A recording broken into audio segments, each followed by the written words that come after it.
who dares to name the princes of hell? A terrifying question that once made even theologians tremble. Based on the Bible and forbidden texts like the Book of Tobit and the Testament of Solomon, Bishop Peter Binsfeld revealed the 7 demon kings, each one embodying a deadly sin. The horrific crimes they committed still haunt human history. One of them fell in love with a woman, then slaughtered every man she tried to marry. Another whispered into human ears, fueling ambition, then crushing it with evil hands from the pit of hell. These are shocking secrets hidden from the church for over 400 years. Comment 777 if you're ready to enter the forbidden list. Like and subscribe, because once you hear their names, you'll never forget them. Let's enter the list of the damned, starting with the Prince of Pride. Who are the 7 princes of hell? Under the smoky skies of 16th century Europe, when whispers of heresy could summon flames and superstition walked hand in hand with faith, there emerged a scholar whose pen stirred the firestorm of both theology and fear, Peter Binsfeld. Have you ever wondered who the true rulers of hell might be? Not the horned caricatures or shadowy myths of folklore, but the beings scholars dared to name, beings tied to sins that still haunt the human soul. What if these princes of hell weren't just medieval speculation, but reflections of our deepest temptations, our darkest echoes? This idea of 7 distinct demonic lords, each reigning over a cardinal sin, was not lifted from the pages of Scripture. The Bible itself offers no explicit taxonomy of hell's rulers, but across 6 turbulent centuries, theologians and mystics wrestled with this idea. And in the smoky heart of Catholic Germany, amid cries of witchcraft and Reformation, Binsfeld dared to put ink to speculation. Peter Binsfeld, born in the German countryside sometime between 1540 and 1545, was no ordinary man of the cloth. As a child, his intellect was so remarkable that he was sent to Rome to study theology at its heart. One might imagine young Peter walking through ancient courtyards beneath the shadow of saints, absorbing both sacred texts and dark whispers of the unseen realm. By the time he returned to Germany, he had become not only a bishop, but a formidable voice in the Catholic response to Protestantism, a defender of orthodoxy with a sharpened theological blade. But his legacy would not rest solely on sermons or councils. It was amid the chilling screams and spectral accusations of the Trier witch trials from 1581 to 1593 that Peter Binsfeld cemented his name in the annals of dread. Do you know what it means when a man of the church endorses torture in the name of truth? In his controversial work of the Confessions of Warlocks and Witches, he insisted that confessions, no matter how bruised or bloodied, were trustworthy, even sacred. Their words under pain, he argued, are revelations of the devil's schemes. And yet, behind the flames of fear, a darker curiosity burned within Binsfeld, as if staring into the abyss long enough forced him to chart its structure.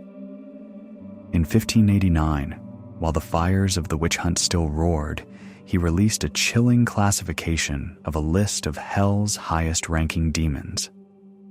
They weren't just monsters. They were monarchs of sin, lords who ruled not only below, but through the sins within us. What sins do you battle with most? Is it wrath, greed, lust? Could it be that these are not mere temptations, but invitations from ancient lords of the pit? In a world where exorcisms were feared and every misfortune could be traced to a demonic influence, Binsfeld's list was more than theory. It was seen as a spiritual map, a battlefield strategy for discerning which prince was attacking the soul. He built upon the framework of the 7 deadly sins and assigned to each one a name. These weren't random spirits. They were calculated, distinct, and diabolically organized. If you stood in Peter's time, would you have agreed with his vision, or would you have been accused of it? It's strange, isn't it, how the human mind seeks to organize evil, to give names to the shadows that torment us. Binsfeld wasn't just condemning others, he was revealing something of himself and of his generation. And though the Bible warns us not to give place to the devil, Ephesians 4:27, what happens when we begin mapping his court? Are you ready to peer deeper into this list? To meet the 7 ancient names Binsfeld believed ruled the kingdom of fire. Or perhaps one of them already knows your name. According to the dark meditations of Peter Binsfeld, the 7 deadly sins were not merely spiritual diseases of the soul. They were living entities named and enthroned as rulers over the infernal dominions of hell. In his chilling interpretation, each sin had a face, a name, and a throne.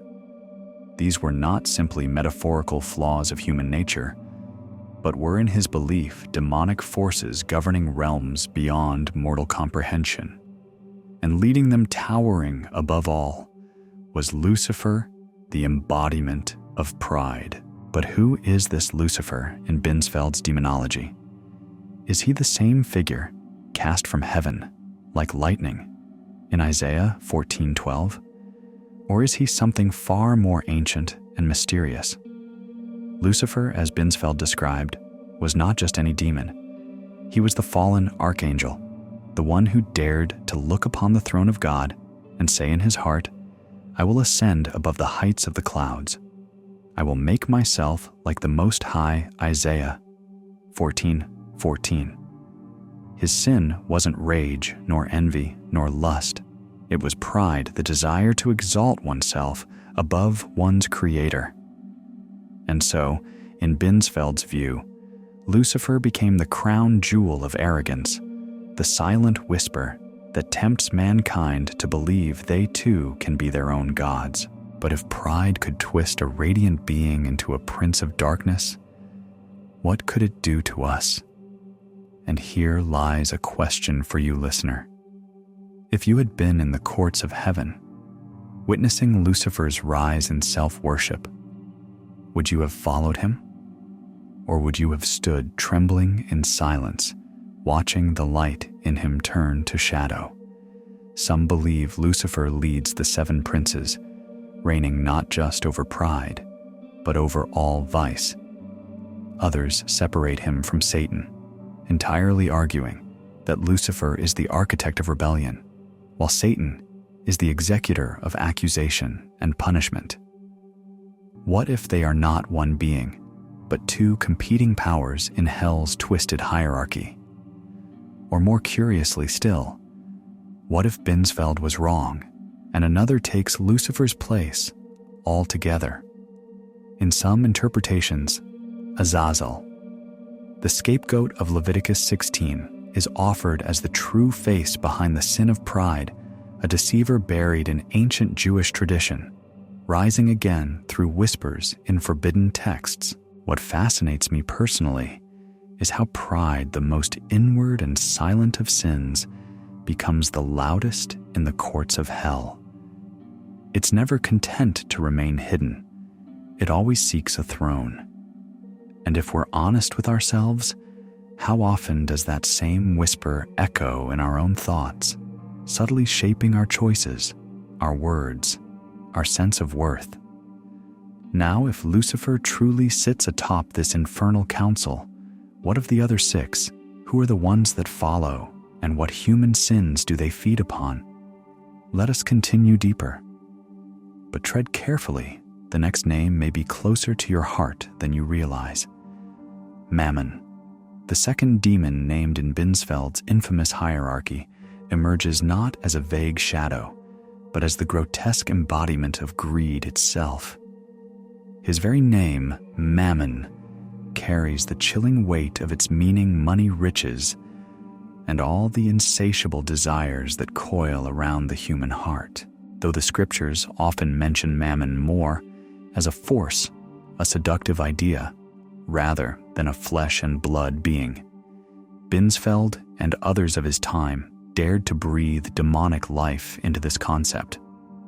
By the dark imaginations of the Middle Ages, Mammon was no longer a whisper or a warning.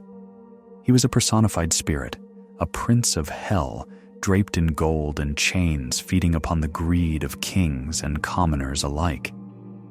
He wasn't merely interested in wealth, but in the way wealth enslaved. Artists and writers depicted him as a miser tyrant, lording over vaults and coffers his claws, reaching into the hearts of those who would sell anything, even their soul, for gain. While some would confuse Mammon with Beelzebub, both bearing ties to corrupt desire, they do not rule the same domain. For though greed and gluttony both stem from an aching hunger, one devours wealth, while the other consumes excess. Thus, Mammon reigns not in kitchens, but in treasuries, not among feasts, but among fortunes. And for those who chase silver as their savior, it is Mammon's laughter they will one day hear echoing in the dark. The third among the princes of hell is Asmodeus, the infamous demon whose dark dominion is over the sin of lust. He is not merely a shadow lurking in ancient superstition. He is a force that has haunted both sacred texts and forbidden stories for centuries. Much of what we know about Asmodeus comes directly from the Book of Tobit, where his presence is anything but subtle, and from scattered yet powerful episodes in Talmudic lore, particularly surrounding the legendary Temple of Solomon.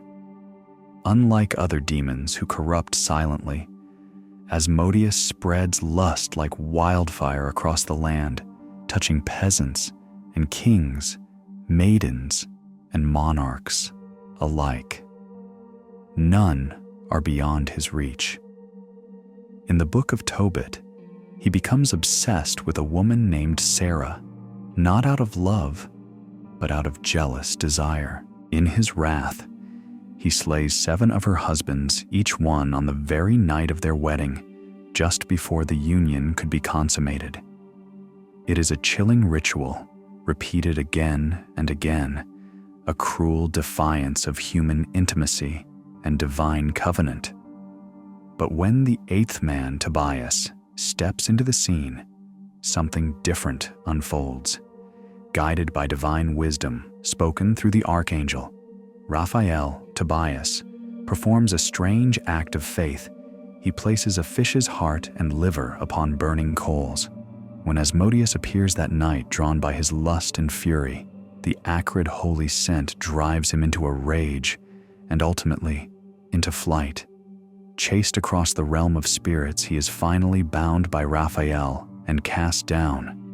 Yet the tale of Asmodeus does not end there. In both the Talmud and the Testament of Solomon, his legacy unfolds further. He crosses paths with Solomon himself, not once, but many times, sometimes as a cunning adversary, other times as a captive used in the construction of the very Temple of Solomon. Legends grow even darker, as some writings claim that Asmodeus married Lilith, the ancient demoness, and made her his queen in the infernal realms. His appearance, like his nature, is dual and twisted, often portrayed as a part-man, part-animal hybrid, an unholy fusion that reflects the wild chaos of unrestrained desire. The Kabbalah delves even deeper, naming him a Cambion, a half-human, half-demon, being born from a succubus mother, and none other than King David. As father, a scandalous legacy that blends sacred lineage with infernal rebellion.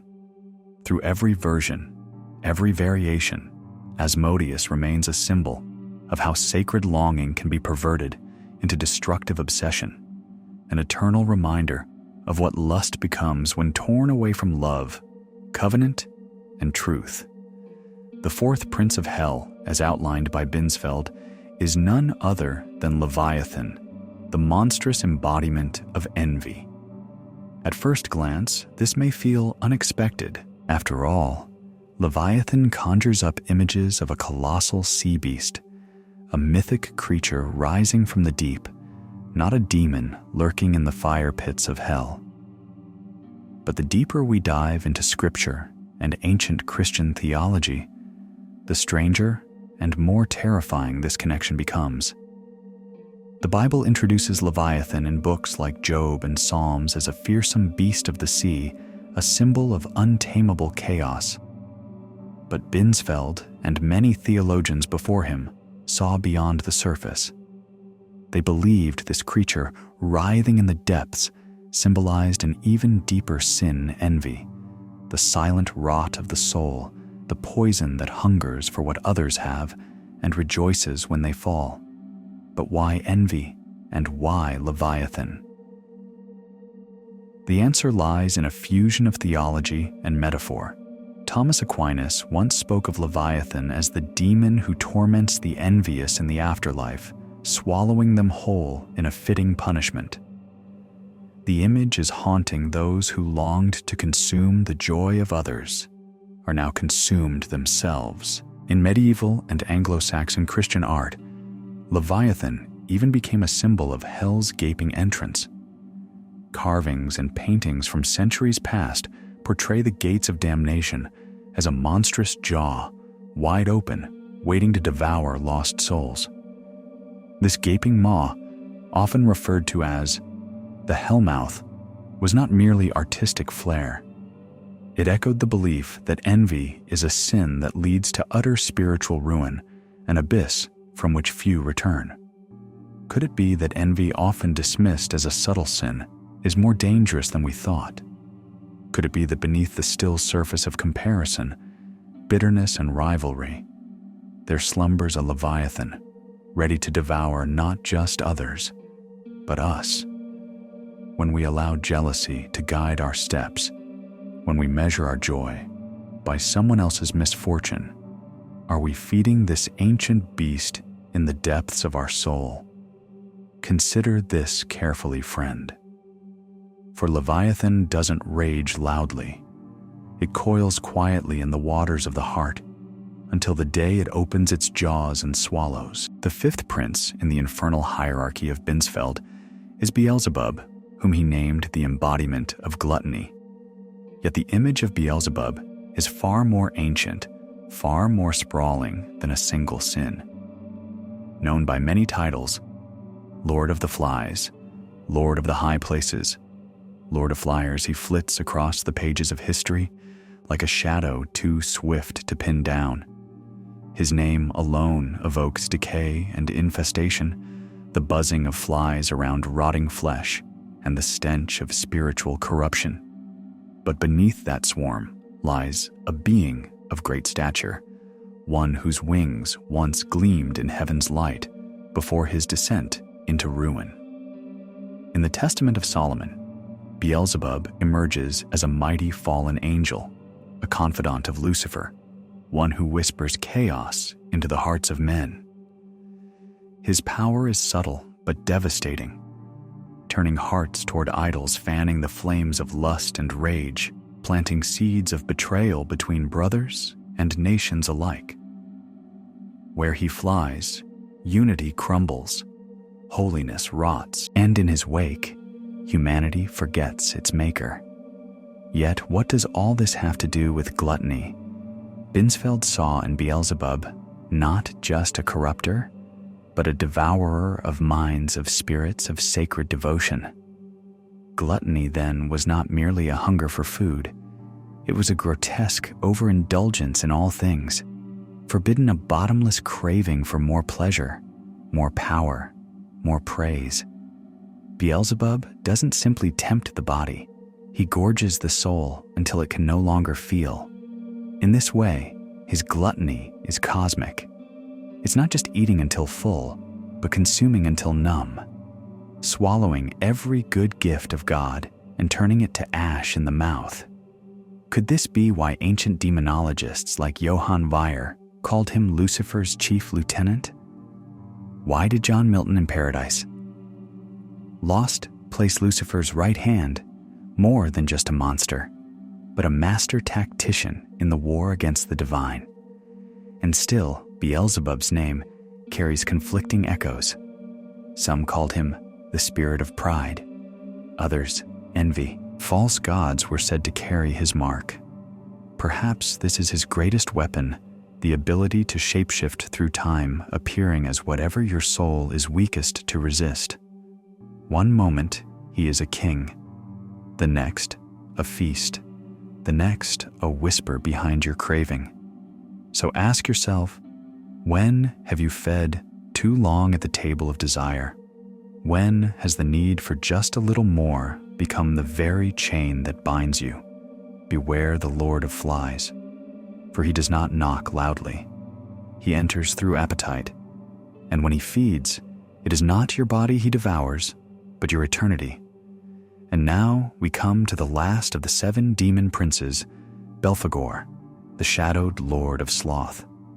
To Peter Binsfeld, Belphegor reigned over laziness, spiritual apathy, and the decay of human discipline. But to those who have studied the darker nuances of his presence, Belphegor is far more than a sluggish tempter. He is a master manipulator, a whisperer in the minds of men, a demon cloaked not in brute terror, but in subtle deceit. He wears many charming, brilliant, persuasive faces. He does not break through doors with fire and fury. Instead, he knocks softly, offering visions of wealth and genius. He lures his victims with the promise of invention, inspiring ideas that could change the world. And just when the creation is complete, just when the applause and prosperity begin to rain down, Belphegor withdraws the ground beneath their feet. The riches disappear, the glory fades, and the soul once ambitious now lies in ruins. He doesn't need to scream or strike. His weapon is the gentle nudge that leads to downfall. He may not look the most monstrous, but in his silence, in his cunning, Belphegor is among the deadliest. Who would suspect that behind the spark of genius could lurk a demon? Who would imagine that sloth could wear the mask of brilliance?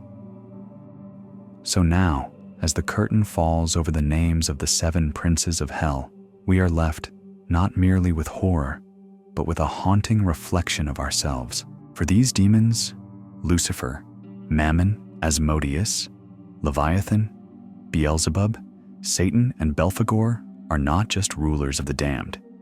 They are the personification of 7 deadly wounds in the human soul: pride that blinds us, greed that hollows us, lust that consumes us, envy that corrodes us, gluttony that enslaves us, wrath that burns through our peace, and sloth, the silent killer of purpose and hope. Each name, each sin is a mirror, dark and unflinching, held up to our inner life. But herein lies the power of Peter Binsfeld's ancient theory. It is not simply a map of damnation, but a warning cry, a guide for those still walking the thin line between the light and the abyss. These demons may dwell in myth, but their influence seeps through everyday choices. They knock on our hearts not with horns and fire, but with flattery, hunger, jealousy, and weariness. We are not powerless, but we are vulnerable. And so what do we do with this knowledge? We awaken, we resist, we choose humility over pride, generosity over greed, love over lust, contentment over envy, discipline over indulgence, peace over fury, and action over stagnation. The true battle is not in some infernal realm, it is within us. And with every small decision, we either rise toward heaven or fall toward the 7 thrones of hell. If this journey has opened your eyes, even a little comment 777 below to show you're ready to fight the darkness. Don't forget to like, subscribe, and ring the bell so you never miss truth hidden in plain sight. Thank you for walking with us through these shadows, and may God bless you with strength, wisdom, and light in every battle of your soul.